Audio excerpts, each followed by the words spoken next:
어젯밤 전화를 끊고 나서 3시간 동안 잠을 못 잤습니다. 친척 한 분이 급하게 돈을 빌려달라고 했고 저는 마지못해 알겠다고 대답했습니다.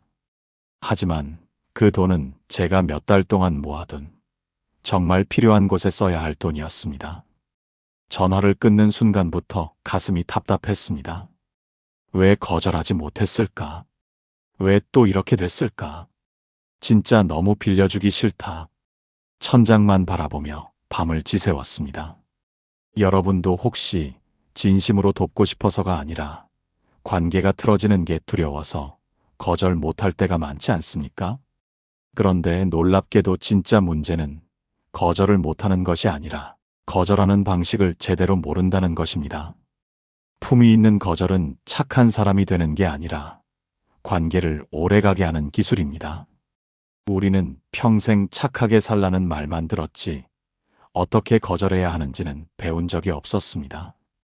그래서 거절은 곧 냉정함이고 이기심이고 관계를 깨는 것이라고 생각했습니다. 하지만 주변을 보면 신기한 사람들이 있습니다. 똑같이 거절하는데 어떤 사람은 관계가 오히려 더 편안해지고 어떤 사람은 한 번의 거절로 관계가 끊어집니다. 대체 뭐가 다른 걸까요? 품위 있게 거절하는 사람들에게는 한 가지 공통점이 있었습니다. 그들은 말을 잘하는 사람도 아니고 냉정한 성격도 아니었습니다. 단지 거절할 때 지켜야 할 기준을 알고 있었을 뿐입니다. 안녕하세요. 여러분의 마음을 조심히 켜는 곳 마음온입니다. 오늘 영상의 내용은 품위 있게 나를 지키는 이야기입니다. 구독과 좋아요를 누르시면 다음 영상도 놓치지 않고 만나보실 수 있습니다. 지금 바로 시작하겠습니다. 거절할 때 우리가 가장 먼저 꺼내는 말이 있습니다. 바로 미안하다는 말입니다. 그런데 이 말이 정말 관계를 편하게 만들까요? 첫 번째, 미안하다는 말이 관계를 더 어렵게 만듭니다. 작년 가을 63세 한경희 씨는 오랜 친구로부터 전화를 받았습니다. 친구는 다음 주에 있을 가족 행사에 꼭 와줬으면 좋겠다고 했습니다. 하지만 그날은 이미 오래전부터 계획해둔 일이 있었습니다. 한경희 씨는 입을 열었습니다. 미안해. 정말 미안. 너무 미안하지만 그날은 정말 어쩔 수 없이 다른 일이 있어서 못 갈 것 같아. 전화를 끊고 나서 그분은 한동안 마음이 편치 않았습니다. 친구는 괜찮아라고 했지만 왠지 목소리가 차가웠습니다. 며칠 뒤 다른 친구를 통해 들었습니다. 그 친구가 서운해하더라는 이야기였습니다. 이 이야기에서 무엇이 문제였을까요? 거절한 것이 문제가 아니었습니다. 미안하다는 말을 계속 반복한 것이 문제였습니다. 우리는 거절할 때 습관처럼 미안하다는 말을 먼저 꺼냅니다. 미안하다고 말하면 상대가 덜 상처받을 것 같고 내가 나쁜 사람이 아니라는 것을 증명할 수 있을 것 같습니다. 하지만 결과는 정반대입니다. 심리학자 수잔 유머는 거절 상황에서의 언어 패턴을 연구했습니다. 실험 참가자들에게 똑같은 부탁을 거절하는 2가지 방식을 들려주고 반응을 측정했습니다. 첫 번째 방식은 정말 너무 미안하지만 그날은 어려울 것 같아 미안해. 두 번째 방식은 그날은 어려울 것 같아 라고 말하게 했습니다. 결과는 놀라웠습니다. 미안하다는 말을 많이 한 쪽이 오히려 더 부정적인 반응을 얻었습니다. 연구진은 그 이유를 이렇게 설명했습니다. 과도한 사과는 상대방에게 죄책감을 유도하려는 시도로 읽히며 진정성이 없어 보인다는 것입니다. 우리가 미안하다고 반복하는 순간 상대는 2가지 신호를 받습니다. 하나는 나는 정말 미안하지 않지만 그렇게 말하고 있다 라는 신호이고 다른 하나는 나를 나쁜 사람으로 보지 말아줘 라는 신호입니다. 2 신호 모두 상대를 불편하게 만듭니다. 진짜 미안함은 한 번의 단정한 말로 충분히 전달됩니다. 하지만 과하게 여러 번 반복된 미안함은 변명처럼 들립니다. 더 중요한 것은 이것입니다. 미안함을 앞세우는 거절은 나 자신을 작게 만듭니다. 내가 거절할 권리가 있다는 사실을 스스로 부정하는 행위입니다. 거절은 잘못이 아닙니다. 나를 지키는 당연한 선택입니다. 그런데 우리는 그 선택 앞에서 먼저 고개를 숙입니다. 공자는 이렇게 말했습니다. 말이 지나치면 신뢰를 잃고 말이 부족하면 뜻이 전해지지 않는다. 거절도 마찬가지입니다. 미안하다는 말이 지나치면 오히려 신뢰를 잃습니다. 상대는 내가 진심으로 거절하는 것인지 아니면 그저 형식적으로 말하는 것인지 혼란스러워합니다. 품위 있는 거절은 미안함을 무기로 쓰지 않습니다. 대신 담담하게 사실을 전합니다. 그날은 어렵습니다. 이 한 문장이면 충분합니다. 상대는 이 말에서 진정성을 느낍니다. 변명이 아닌 진실을 듣습니다. 그리고 그 진실 앞에서 관계는 오히려 더 단단해집니다. 서로가 서로의 선택을 존중할 수 있는 관계로 나아갑니다. 두 번째, 짧은 말이 관계를 지킵니다. 몇 년 전 동네 복지관에서 봉사활동을 하시던 한 분의 이야기입니다. 어느 날 복지관 담당자가 다음 달 행사에서 사회를 봐달라고 부탁했습니다. 그분은 즉시 이렇게 대답했습니다. 아, 그게 말이죠. 사실 요즘 제가 무릎이 안 좋아서 병원을 다니고 있거든요. 그리고 손주들도 자주 봐줘야 하고 집안일도 밀려 있어서요. 게다가 다음 달에는 친척 결혼식도 있고 또 며느리가 요즘 힘들어해서 제가 좀 도와줘야 할 것 같아요. 이 설명은 5분 가까이 이어졌습니다. 담당자는 네 하고는 전화를 끊었습니다. 그 뒤로 복지관에서 연락이 뚝 끊겼습니다. 이 상황에서 무엇이 잘못됐을까요? 거절 자체가 아니라 긴 설명이 문제였습니다. 우리는 거절할 때 이유를 상세히 설명하면 상대가 이해해 줄 거라고 생각합니다. 내가 얼마나 바쁜지, 얼마나 어려운 상황인지 알리면 상대방이 납득할 거라 믿습니다. 하지만 현실은 다릅니다.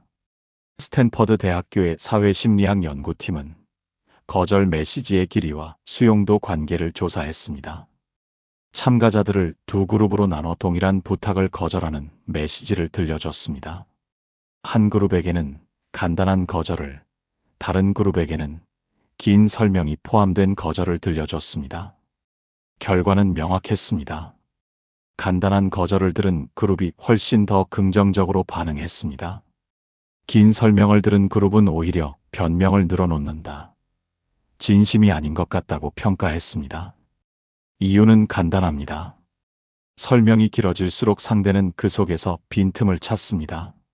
무릎이 아프다면서, 지난주에는 등산 갔다면서요. 손주를 봐준다면서 낮 시간은 괜찮지 않나요? 설명은 논쟁의 여지를 만듭니다. 상대방은 내 설명을 반박할 근거를 찾기 시작합니다. 그리고 그 과정에서 관계는 조금씩 틀어집니다. 더 본질적인 문제가 있습니다. 긴 설명은 상대방에게 나는 당신의 허락을 구하고 있습니다. 라는 메시지를 보냅니다. 마치 거절할 권리가 내게 없는 것처럼, 상대가 납득해야만 거절할 수 있는 것처럼 행동하는 것입니다. 이것은 스스로를 약한 위치에 놓는 행위입니다. 노자는 이렇게 말했습니다. 진실한 말은 아름답지 않고 아름다운 말은 진실하지 않다. 거절도 마찬가지입니다. 진짜 거절은 꾸밈이 없습니다. 길게 설명하지 않습니다. 그저 담담하게 사실을 말할 뿐입니다. 품위 있는 거절은 이유를 나열하지 않습니다. 그날은 어렵습니다. 라고 말하면 끝입니다. 상대가 이유를 물으면 그때 간단히 한 문장으로 답하면 됩니다. 개인적인 일정이 있습니다. 그 이상은 필요 없습니다. 이런 거절은 상대방에게 명확한 신호를 보냅니다. 나는 당신을 존중하지만 나 자신도 존중한다는 신호입니다. 그리고 그 신호는 관계를 더 건강하게 만듭니다. 설명을 줄이는 것은 냉정함이 아닙니다. 오히려 상대를 존중하는 태도입니다. 상대에게 불필요한 정보를 주지 않고 명확한 입장만 전하는 것입니다.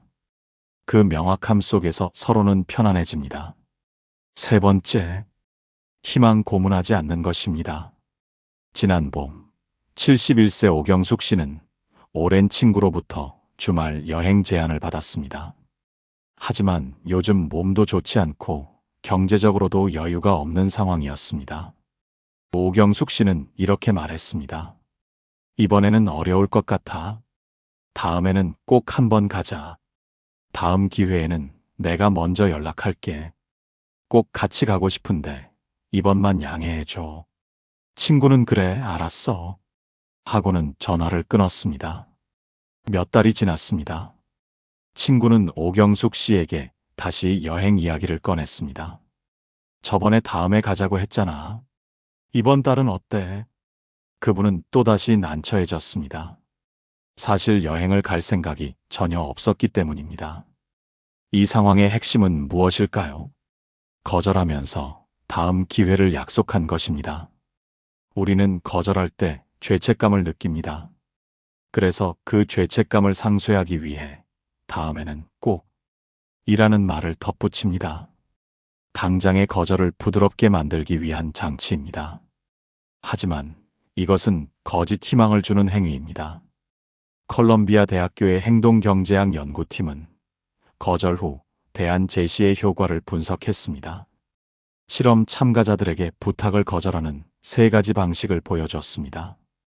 첫 번째는 단순 거절, 두 번째는 이유를 설명하는 거절, 세 번째는 다음 기회를 약속하는 거절이었습니다. 참가자들은 각 방식에 대해 신뢰도를 평가했습니다. 결과는 놀라웠습니다. 다음 기회를 약속한 거절이 가장 낮은 신뢰도를 받았습니다. 사람들은 이런 거절을 성의 없는 말 또는 형식적인 위로로 받아들였습니다. 왜 이런 결과가 나왔을까요? 다음 기회를 약속하는 순간 거절은 진심이 아닌 것처럼 들립니다. 상대는 지금은 안 되지만 다음에는 된다 라는 메시지를 받지만 동시에 이 사람이 정말 다음에 할까? 라는 의심도 생깁니다. 그리고 대부분의 경우 그 다음은 오지 않습니다. 결국 거짓말이 되고 신뢰는 무너집니다. 더 큰 문제는 이것입니다. 다음 기회를 약속하는 거절은 관계를 애매하게 만듭니다. 상대는 기대를 갖습니다. 언젠가는 함께할 수 있을 거라는 기대입니다. 하지만 그 기대가 계속 어긋나면 실망은 더 커집니다.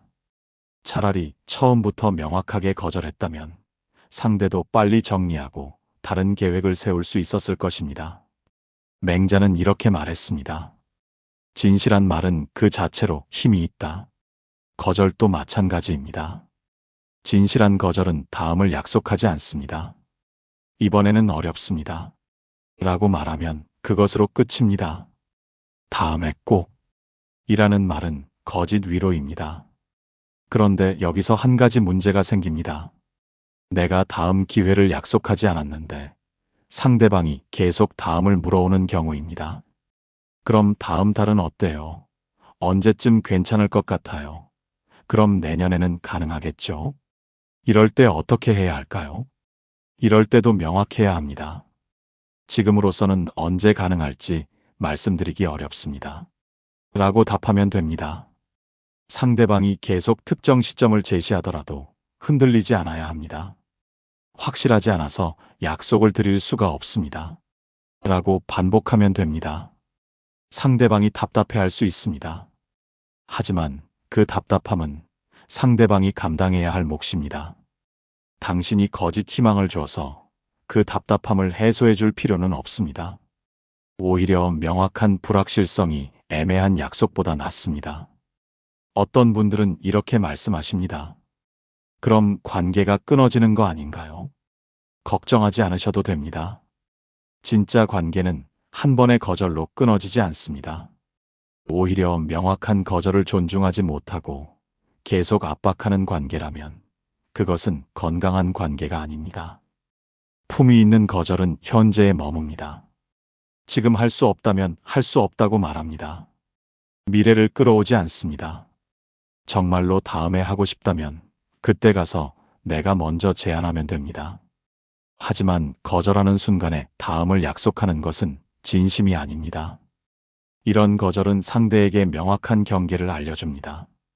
나는 지금 이것을 할 수 없고 언제 할 수 있을지도 모른다는 것을 솔직하게 전합니다. 그 솔직함이 오히려 관계를 편하게 만듭니다. 상대도 불필요한 기대를 하지 않게 되고 각자의 길을 존중하게 됩니다. 약속하지 않는 거절이 냉정해 보일 수 있습니다. 하지만 이것이 진짜 친절입니다. 거짓 희망을 주지 않는 것, 상대가 현실을 받아들이고 다른 선택을 할 수 있도록 돕는 것, 그것이 진정한 배려입니다. 네 번째, 거절했지만 더 피곤해지는 이유입니다. 작년 여름, 58세 현아코 씨는 아파트 입주민회에서 회계를 맡아달라는 부탁을 받았습니다. 그분은 숫자, 계산이 약해서 자신이 없었습니다. 하지만 거절하기가 어려웠습니다. 그래서 이렇게 말했습니다. 회계는 제가 자신이 없는데요. 대신 다른 일은 도와드릴 수 있어요. 행사 준비나 장소 예약 같은 건 제가 할게요. 입주민 대표는 고맙다며 그 제안을 받아들였습니다. 그 뒤로 그분은 매번 다른 일을 떠맡게 됐습니다. 회계는 안 하게 됐지만 결국 더 많은 일을 하게 된 것입니다. 이 이야기의 문제는 무엇일까요? 거절하면서 대안을 제시한 것입니다. 우리는 부탁을 거절할 때 미안함을 느낍니다. 그래서 이건 안 되지만 저건 해드릴게요라고 말합니다. 뭔가를 해줘야 마음이 편해집니다. 하지만 이것은 거절이 아닙니다. 그저 부탁의 내용만 바뀐 것입니다. 하버드 대학교는 거절 상황에서의 대안 제시 효과를 연구했습니다. 직장 내에서 업무 요청을 거절하는 여러 방식을 실험했습니다. 결과는 흥미로웠습니다. 대안을 제시한 거절은 단순 거절보다 상대방에게 더 많은 부담을 주는 것으로 나타났습니다. 상대는 대안을 받아들이지 않으면 예의 없는 사람처럼 느껴졌고 결국 추가 요청을 하게 됐습니다. 연구진은 이를 거절의 함정이라고 명명했습니다. 대안을 제시하는 거절은 두 가지 문제를 만듭니다. 첫째, 나 자신에게 더 많은 일을 만듭니다. 원래 부탁보다 더 큰 일을 떠안을 수도 있습니다. 두 번째, 상대에게 나는 거절하지 못하는 사람이라는 신호를 보냅니다. 다음에 또 부탁이 오면 또다시 무언가를 제안해야 할 것 같은 압박을 받습니다. 더 본질적인 문제가 있습니다. 대안을 제시하는 것은 내가 거절할 권리를 스스로 부정하는 행위입니다.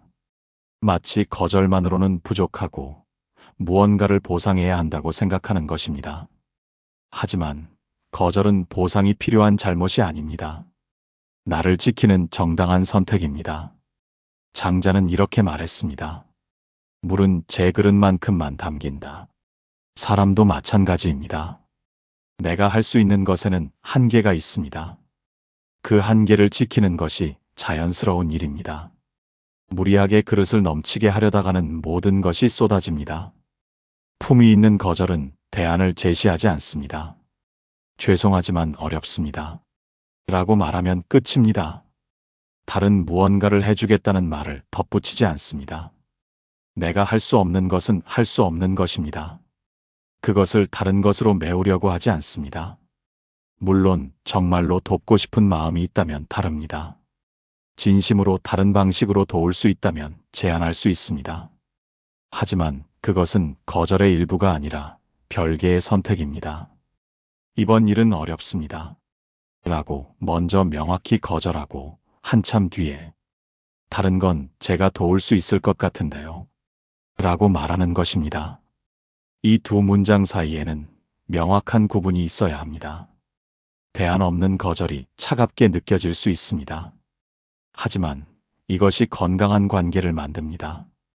상대는 내가 할 수 있는 것과 할 수 없는 것을 분명히 알게 됩니다. 불필요한 기대를 하지 않게 됩니다. 그리고 정말 필요한 순간에 내가 도움을 줄 때 그 도움은 더 진실하게 느껴집니다. 거절은 말 그대로 거절입니다. 대신 무언가를 해줄 필요가 없습니다. 내 한계를 인정하고 그 한계를 지키는 것이 나를 지키는 첫걸음입니다. 그런데 여기서 궁금한 점이 생깁니다. 대안도 제시하지 말고 미안해하지도 말고 설명도 하지 말라고 하면 거절이 너무 차갑게 느껴지지 않을까요? 관계가 끊어지는 것은 아닐까요? 놀랍게도 거절하면서도 관계를 더 편하게 만드는 방법이 있습니다. 그것은 대안을 주는 것이 아니라 다른 무언가를 남기는 것입니다. 관계가 끊어지지 않는 거절의 첫 번째 비밀입니다. 올해 봄 69세 박순자 씨는 오랜 친구로부터 전화를 받았습니다. 손주 돌잔치에 꼭 와달라는 부탁이었습니다. 하지만 그날은 석 달 전부터 잡아둔 대학병원 CT 촬영 예약이 있었습니다. 무릎이 안 좋아서 꼭 가야 하는 진료였습니다. 박순자 씨는 잠시 생각하다가 이렇게 말했습니다. 그날은 병원에 꼭 가야 해서 어려울 것 같아. 대신 돌반지는 미리 보내줄게. 아기한테 건강하게 자라라고, 할머니가 축하한다고 꼭 전해줘. 친구는 잠시 침묵했다가 이렇게 답했습니다. 그래, 괜찮아. 내 마음 고맙게 받을게. 며칠 뒤 박순자 씨는 정성스럽게 포장한 돌반지를 택배로 보냈습니다. 그리고 한 달 후 그 친구는 다시 전화를 했습니다. 이번에는 그저 안부를 묻는 전화였습니다. 저번에 돌반지 정말 고마웠어. 우리 며느리가 너무 좋아하더라. 무릎은 좀 어때? 관계는 끊어지지 않았습니다. 오히려 더 편안해졌습니다. 이 이야기에서 무엇이 특별했을까요? 박순자 씨는 거절했지만 관계를 남겼습니다. 단순히 안 된다고만 하지 않았습니다. 거절 속에 작은 배려를 함께 담았습니다. 돌반지를 보내고 축하 인사를 전해달라고 했습니다. 이것은 계산이 아니었습니다.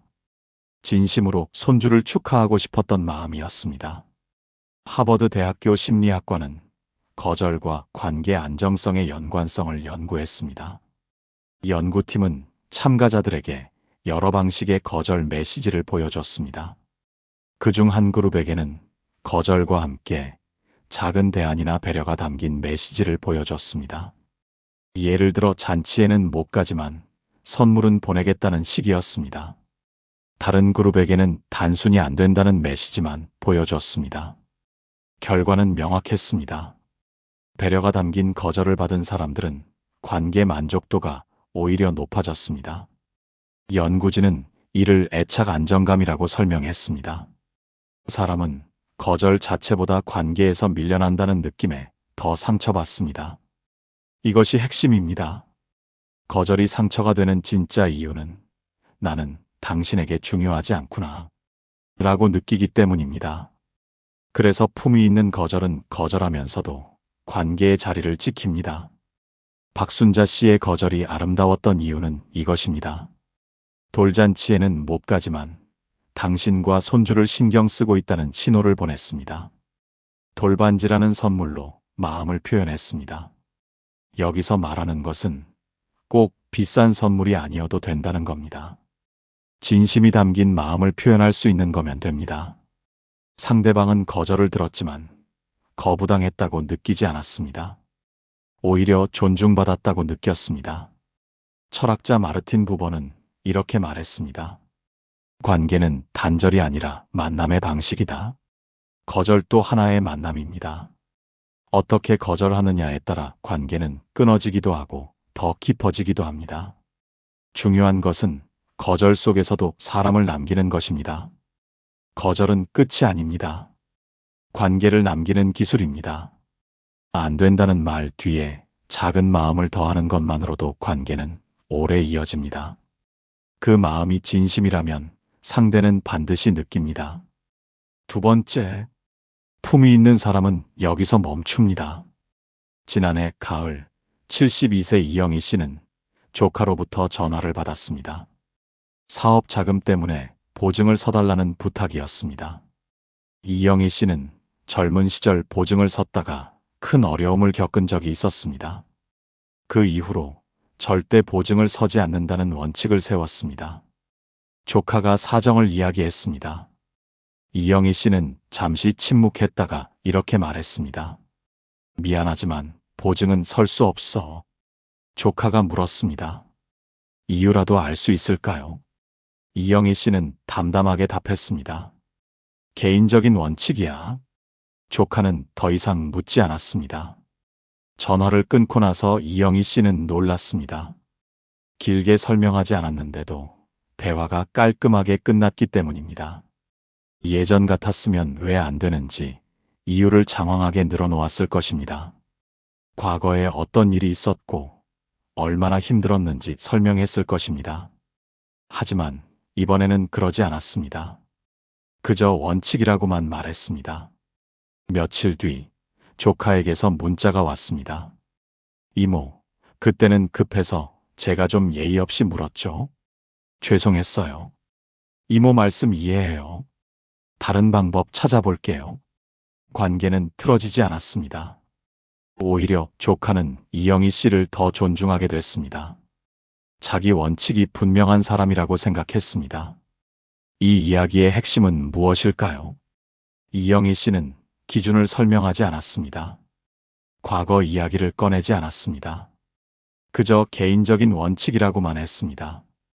이것이 품위 있는 거절입니다.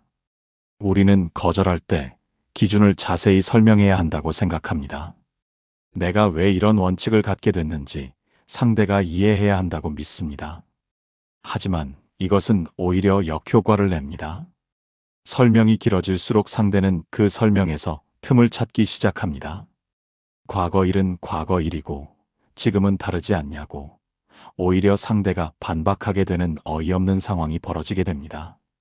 스탠퍼드 대학교의 경계 이론 연구에 따르면 개인의 기준을 설명하는 행위는 오히려 그 기준을 약하게 만듭니다. 연구팀은 직장 내에서 업무 경계를 설정하는 방식을 관찰했습니다. 한 그룹은 자신의 경계를 길게 설명했고 다른 그룹은 단순히 선언만 했습니다. 결과는 놀라웠습니다. 설명을 많이 한 그룹은 경계가 자주 침범당했습니다. 반면 설명 없이 선언만 한 그룹은 경계가 존중받았습니다. 연구진은 이렇게 분석했습니다. 설명이 많을수록 그것은 협상의 대상이 됩니다. 기준은 설명 대상이 아니라 지켜지는 것입니다. 이것이 본질입니다. 기준을 설명하는 순간 그것은 설득 대상이 됩니다. 상대방은 당신의 설명을 듣고 그것을 반박할 근거를 찾습니다. 당신의 기준이 합리적인지 판단하려 듭니다. 하지만 기준은 판단받을 필요가 없습니다. 그것은 당신이 살아가는 방식이기 때문입니다. 네덜란드의 철학자인 스피노자는 이렇게 말했습니다. 자유인은 자신의 이유를 변명하지 않는다. 품위 있는 거절도 마찬가지입니다. 내 기준을 변명하지 않고 그저 담담하게 선언할 뿐입니다. 어떤 분들은 이렇게 말씀하십니다. 설명 없이 거절하면 냉정해 보이지 않냐고. 전혀 그렇지 않습니다. 상대방도 그 단호함에서 존중을 느낍니다. 말이 적을수록 삶의 테두리는 더 분명해집니다. 그 분명함 속에서 우리는 비로소 편안해집니다. 설명하지 않아도 되는 삶, 그것이 진짜 자유입니다. 마지막 세 번째입니다. 품위 있는 거절은 자신을 편안하게 만듭니다. 올 초 65세 김정숙 씨는 오랜 친구로부터 부탁을 받았습니다. 친구가 운영하는 작은 가게에서 일주일에 2번 일손을 도와달라는 것이었습니다. 김정숙 씨는 요즘 손주를 봐주느라 시간이 없었습니다. 게다가 몸도 예전 같지 않았습니다. 하지만 친구와의 오랜 인연을 생각하니 거절하기가 쉽지 않았습니다. 김정숙 씨는 며칠을 고민했습니다. 그리고 결심했습니다. 친구에게 전화를 걸어 이렇게 말했습니다. 정말 미안한데 요즘 손주 돌보는 것만으로도 힘이 들어서 가게 일은 어려울 것 같아. 친구는 잠시 침묵했다가 이렇게 답했습니다. 괜찮아. 다른 사람 알아볼게. 전화를 끊고 나서 김정숙 씨는 놀라웠습니다. 가슴이 답답하지 않았습니다. 죄책감이 들지 않았습니다. 오히려 홀가분했습니다. 그날 저녁 김정숙 씨는 손주를 안고 있으면서 생각했습니다. 내가 제대로 거절한 것 같다고. 친구에게 미안하지만 나 자신에게는 당당했습니다. 내가 지금 할 수 있는 것과 할 수 없는 것을 솔직하게 말했습니다. 거짓말을 하지 않았습니다. 변명을 늘어놓지도 않았습니다. 그저 지금 내 상황을 있는 그대로 전했습니다. 며칠 뒤 그 친구가 문자를 보냈습니다. 다른 분 구했어. 요즘 손주 많이 컸지? 궁금한데 사진 좀 보내줘. 관계는 아무렇지 않았습니다. 오히려 서로에 대한 배려가 느껴졌습니다. 김정숙 씨는 깨달았습니다. 좋은 거절은 상대를 설득하는 것이 아니라 내가 흔들리지 않는 것이라는 것을요. 김정숙 씨는 거절 후에 마음이 편했습니다. 이것이 진짜 중요한 지점입니다. 우리는 거절할 때 상대방의 반응만 생각합니다. 상대가 실망하지 않을까? 상대가 화내지 않을까? 하지만 정작 중요한 것은 거절 후 내 마음이 어떤지입니다. 예일 대학교 심리학과는 거절과 인지 부조화의 관계를 연구했습니다. 인지 부조화란 내 생각과 행동이 어긋날 때 느끼는 불편함입니다. 연구팀은 참가자들에게 하기 싫은 부탁을 거절하게 했습니다. 한 그룹은 진심으로 거절했고 다른 그룹은 마지못해 수락했습니다. 그리고 며칠 뒤 심리 상태를 측정했습니다. 결과는 명확했습니다. 진심으로 거절한 그룹은 심리적 안정감이 높았습니다. 반면 마지못해 수락한 그룹은 불안과 스트레스가 높았습니다. 연구진은 이렇게 설명했습니다. 말과 마음이 일치하지 않을수록 우리는 괴로워집니다. 나를 힘들게 하는 것은 거절이 아니라 내가 나를 배신했다는 느낌입니다. 이것이 본질입니다. 거절이 어려운 진짜 이유는 상대가 아니라 나 자신 때문입니다. 내가 나를 지키지 못했다는 자책감이 우리를 괴롭힙니다. 하기 싫은 일을 하면서 스스로에게 화가 납니다. 왜 거절하지 못했을까 하고 후회합니다. 그 후회가 관계보다 나 자신을 더 힘들게 만듭니다. 소크라테스는 이렇게 말했습니다. 가장 나쁜 불의는 자기 자신을 속이는 것이다. 억지로 수락하는 것은 상대를 돕는 것이 아니라 나 자신을 속이는 것입니다. 내가 할 수 있다고 거짓말하는 것입니다. 그 거짓말은 결국 나를 무너뜨립니다. 품위 있는 거절은 거절 후에 나를 돌봅니다. 상대방의 반응도 중요하지만 내 마음의 평화가 더 중요합니다. 거절하고 나서 가슴이 답답하다면 그것은 좋은 거절이 아닙니다. 거절하고 나서 홀가분하다면 그것이 진짜 거절입니다. 어떤 분들은 이렇게 말씀하십니다. 거절하고 나면 계속 생각나서 괴롭다고. 그것은 거절을 잘못해서가 아닙니다. 거절할 때 진심이 아닌 말을 했거나 필요 이상으로 변명을 했기 때문입니다. 명확하고 담담한 거절은 후회를 남기지 않습니다. 좋은 거절의 기준은 간단합니다. 거절 후 내가 편안한가입니다. 상대가 어떻게 받아들이든 내 마음이 평온하다면 그것은 올바른 거절입니다. 반대로 상대가 이해한다고 해도 내 마음이 불편하다면 뭔가 잘못된 것입니다. 남과의 관계보다 나와의 관계가 먼저입니다. 내가 나를 존중할 때 다른 사람도 나를 존중합니다. 오늘 우리는 품위 있는 거절에 대해 이야기했습니다. 거절은 관계를 끊는 말이 아닙니다. 오히려 관계를 오래가게 만드는 말입니다. 명확한 거절은 서로의 경계를 존중하게 만듭니다. 애매한 수락보다 솔직한 거절이 관계를 더 건강하게 만듭니다. 우리는 평생 착하게 살라는 말을 들으며 자랐습니다. 다른 사람을 배려하고 희생하고 양보하는 것이 미덕이라고 배웠습니다. 그래서 거절은 나쁜 것이고 이기적인 것이라고 생각했습니다. 하지만 나이가 들수록 알게 됩니다. 모든 부탁을 들어주는 것이 미덕이 아니라 지켜야 할 것을 지키는 것이 진짜 미덕이라는 것을요. 60년, 70년을 살아오시면서 얼마나 많은 것을 내어주셨습니까? 얼마나 많이 참으셨고, 얼마나 많이 양보하셨습니까? 이제는 나를 조금 지켜도 괜찮습니다. 아니, 지켜야 합니다. 남은 시간을 진짜 하고 싶은 일에, 진짜 만나고 싶은 사람에게 쓰셔야 합니다. 거절이 익숙해지는 데는 시간이 걸립니다. 처음에는 불편하고 어색하고 죄책감이 들 것입니다. 하지만 한 번, 두 번 거절하다 보면 알게 됩니다. 세상은 무너지지 않고 관계는 끊어지지 않으며 당신은 여전히 좋은 사람이라는 것을요. 오늘부터 작은 거절 하나를 시작해 보십시오. 정말 하기 싫은 일에는 죄송하지만 어렵습니다. 라고 말해 보십시오. 길게 설명하지 말고 미안하다는 말을 반복하지 말고 그저 담담하게 말해 보십시오. 그 한 문장이 당신의 삶을 바꾸기 시작할 것입니다. 거절은 나를 지키는 방법입니다. 그리고 나를 지키는 것이 관계를 지키는 첫걸음입니다. 품위 있게 거절할 수 있는 사람이 품위 있게 관계를 이어갈 수 있습니다. 오늘 영상이 여러분께 작은 용기가 되었기를 바랍니다. 나를 지키며 살아가는 것이 이기심이 아니라 지혜라는 것을 기억하시길 바랍니다. 구독과 좋아요를 눌러주시면 더 좋은 내용으로 찾아뵙겠습니다. 여러분의 마음을 조심히 켜는 곳 마음온이었습니다. 감사합니다.